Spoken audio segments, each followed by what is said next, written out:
इस बंद के टाइम पे मुझे पता है आपको बाहर जैसी पाव भाजी खाने का दिल तो बहुत करता है। अब बात यह है कि पाव भाजी बनाने में उबले हुए आलू चाहिए, टाइम लगता है, मेहनत लगती है ना। लेकिन आप ये पाव भाजी की रेसिपी देखना, मैंने इसको सिंपल करने की कोशिश करी है। जी हाँ, कच्चे आलूओं से पाव भाजी बनाई है और आप देख सकते हो इसका टेक्सचर एकदम बढ़िया है। आपको घर में ही सारे इंग्रेडिएंट्स मिल जाएंगे और इसको बनाना एक बार तो बिल्कुल बनता है।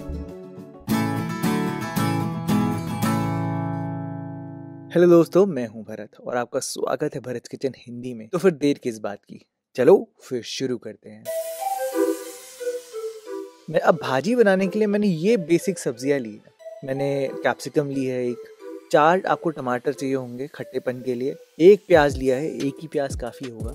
4 मैंने कच्चे आलू लिए हैं, साथ में अदरक है यहाँ पर और लहसुन काफी ज्यादा है। और हाँ, मटर तो आपको चाहिए होंगे, फ्रोजन आपको बहुत आराम से मिल जाएंगे।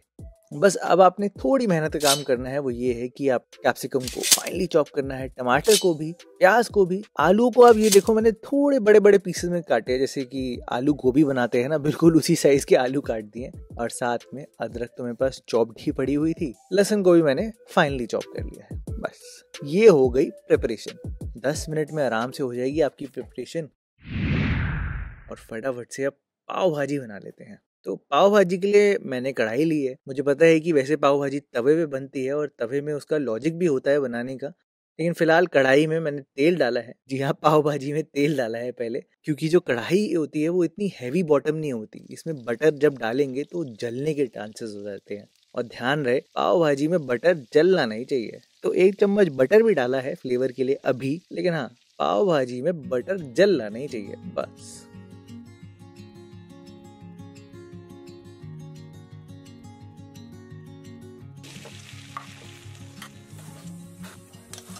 खैर, इसी टाइम पे आप यहाँ पर प्याज डाल देना और प्याज के साथ साथ आप यहाँ पर कच्चे आलू डाल देना। जी हाँ, अब हमने यहाँ पर प्याज और आलूओं को भुनना है अच्छे से, और भुनते भुनते जैसे ही आलू पकने लगेंगे वो अपना हल्का हल्का सा स्टार्च छोड़ेंगे और प्याज के मॉइस्चर के साथ मिलके वो, जी हाँ, आपकी कढ़ाई के साथ ऐसे चिपकने लग जाएंगे।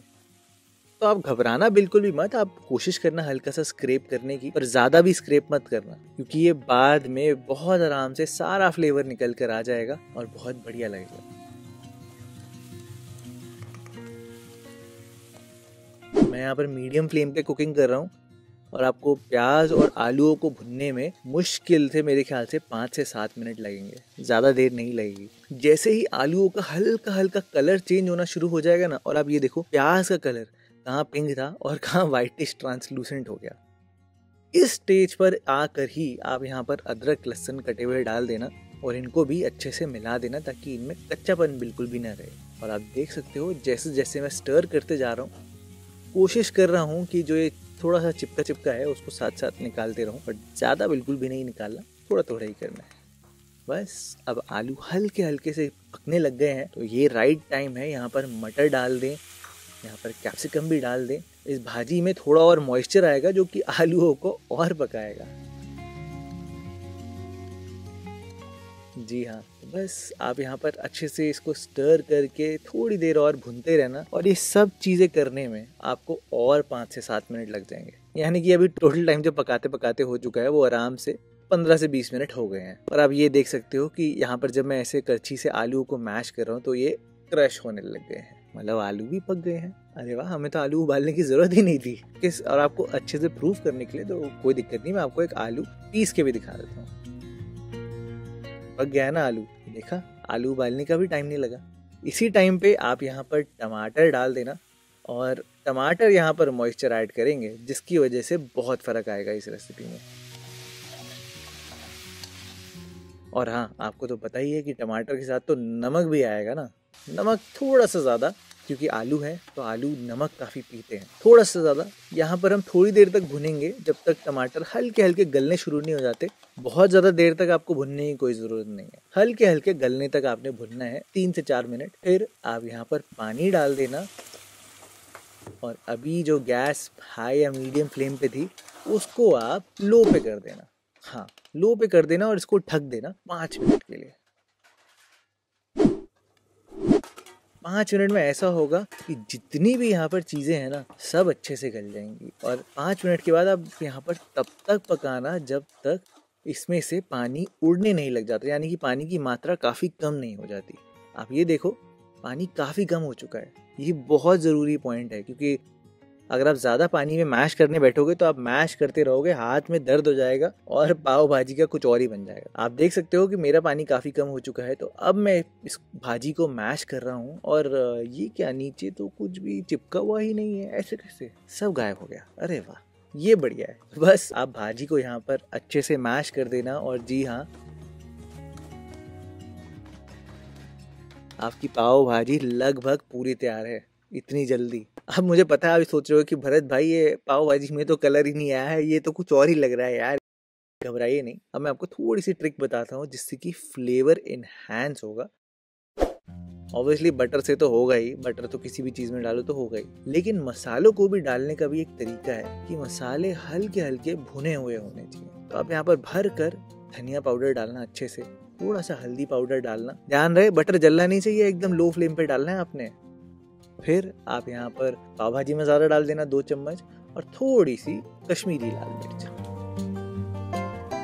ये आपने यहाँ पर डालना है। 1 चम्मच काफी हुई कश्मीरी लाल मिर्च। और अब गैस को बंद कर देना, नहीं तो मसाला भी जल जाएगा और बटर भी जल जाएगा। मैंने आपको बोला है ना, बटर जलना नहीं चाहिए।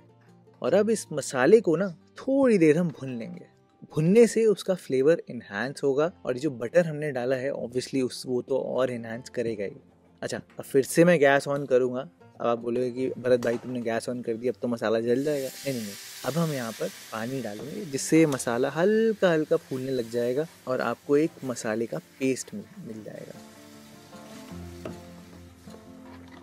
और ये जो पेस्ट है ना, ये पेस्ट बनाकर आपने यहाँ पर डालना है पाव भाजी में, और ऐसे आपका मसाला भी बहुत आराम से भुन जाएगा। अगर हम डायरेक्टली भाजी में डाल देते तो मसाले को भुनने में बहुत टाइम लग जाता, तो उसको कट शॉर्ट करने के लिए भुनने में और फ्लेवर आने में बहुत टाइम लग जाता, तो उसको कट शॉर्ट करने के लिए मैंने यहाँ पर डायरेक्टली ऐसे मसाला थोड़े से मक्खन में भून लिया है और उसको सीधा ही आपने डालना है भाजी में। और भाजी में मैंने थोड़ा सा पानी अभी डाल दिया है और दैट्स इट। आप इस पेस्ट को बहुत अच्छे से मिलाओ और अब देखो आप, जादू है ना, जादू। और जैसे ही इसमें उबाला आने लग जाए इस पानी में, फिर आप यहाँ पर कटा हुआ धनिया डाल देना। और कटे हुए धनिया के साथ साथ एक सीक्रेट इंग्रेडिएंट तो बिल्कुल डालना है, वो है कसूरी मेथी। मैं आपको सजेस्ट करूंगा कि घर पर हो तो आप ज़रूर डालना, नहीं होगी तो कोई दिक्कत की बात नहीं, स्किप कर देना। पर कसूरी मेथी फ्लेवर एनहांस ज़रूर करती है, मसाले को और स्ट्रॉन्ग बनाती है। एनीवेज, पाव भाजी बनकर तो पूरी तैयार है और आप देख सकते हो कलर भी बहुत बढ़िया है। पाव भाजी तो पूरी तैयार हो गई है, लेकिन ये गाढ़ी कितनी है, अब इतनी गाढ़ी पाव भाजी थोड़ी खानी है। थोड़ा सा आप इसको पतला कर लेना और जैसे ही उबाला आने लग जाए, आपकी पाव भाजी तो बनकर पूरी तैयार है। अब आप मुझे बताओ, टाइम लगा? नहीं ना, सिंपल थी ना। तो फटाफट से अब पाव भी गरम कर लेते हैं और बिल्कुल बाजार जैसे गरम करेंगे, जैसे बाजार वाले भैया करते हैं। तो उसके लिए मैंने यहाँ पर थोड़ा सा मक्खन डाला है, लगभग 1 बड़ा चम्मच। और मक्खन के साथ साथ मैंने यहाँ पर थोड़ी सी लाल मिर्च पाउडर, कश्मीरी लाल मिर्च पाउडर है ये, साथ साथ मैंने यहाँ पर डाला है पाव भाजी मसाला, थोड़ा सा ही डाला है, और धनिया। That's it. ध्यान रहे एकदम लो फ्लेम पे पकाना है, बटर जलना नहीं चाहिए। यहाँ पर भी बटर जल गया तो फिर काम सारा खराब हो जाएगा। बर्न्ड बटर, यानी जिसको फ्रेंच कुकिंग में बर्नोइजेट बोलते हैं, वो अलग फ्लेवर्स लाता है। और अगर आप बटर को नहीं जलाओगे, हल्के से कच्चा कच्चा रखोगे, तो उसका अलग मक्खनी फ्लेवर आता है। तो बस यहाँ पर आप अपने पाव को इंट्रोड्यूस कर देना, अच्छे से इसको मक्खन से लगा देना। कम लगाना है तो कम लगाना, ज़्यादा लगाना है तो ज़्यादा लगाना, कंप्लीटली आपके ऊपर है। पर पाव भाजी के पाव भी पूरे तैयार है, भाजी भी पूरी तैयार है। फटाफट से इसको सर्व कर देता हूँ। और मेरा तो पाव भाजी खाने का फिर से मन कर गया है, इसकी वॉइस ओवर करते करते, इसको देख देख के। आई होप आपका भी कर रहा हो। मैंने इसको बस थोड़े प्याज और टमाटर और थोड़ा सा नींबू के साथ भाजी डाल दी है यहाँ पर मैंने। और हाँ, एंड में यार थोड़ा सा मक्खन डाल देंगे तो अच्छा ही लगेगा। तो अगर आपको डालना हो तो ज़रूर डालना। एनीवेज दोस्तों, सिंपल सी रेसिपी है, लेकिन आपको बाजार जैसा टेस्ट भी आएगा और आप आराम से बना पाओगे। बेस्ट बात तो ये है। तो दोस्तों, आप इसको ट्राई कर देखना, मुझे पता है आपको बहुत पसंद आएगी।